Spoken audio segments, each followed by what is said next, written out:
আসসালামু আলাইকুম। আজকে আমরা এই অঙ্কটা সমাধান করব। এটার মান তোমার প্রশ্ন বলে দিছে 90 ডিগ্রির ভিতরে হবে। হ্যাঁ, তো এটা আসছে তোমার ঢাকা বোর্ড 25-এ। হ্যাঁ, ঢাকা বোর্ড 25-এ এসে তো আমরা আসলে এটা সমাধান করি।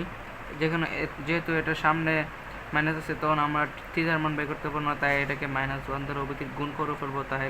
তাহলে কি হবে, 2 cos স্কোয়ার থিটা মাইনাসটা প্লাসটা মাইনাস হয়ে যাবে 3 cos থিটা এ মাইনাস +1 হয়ে যাবে =0। হ্যাঁ, তো আমরা এখানে মেডেল টেপ করবো। মেডেল টেপ করলে 2 cos স্কোয়ার থিটা যেমন আছে এমনি মাইনাস এ 3 এবং 2 কে 2, তো 2 cos theta minus cos theta +1 =0। হ্যাঁ, তো এখানে 2 cos থিটা আমরা কমন নিলে এখানে থেকে cos থিটা -1 আর এখানে -1 কমন নিলে cos থিটা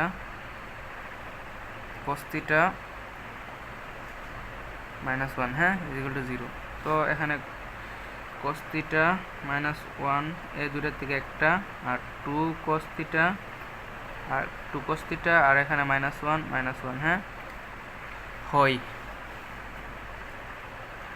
হয় cos থিটা -1 =0, cos থিটা =0 1, বা cos থিটা সমান cos 0 ডিগ্রির মান 1। হ্যাঁ, তো cos কাটা থিটা কত, 0।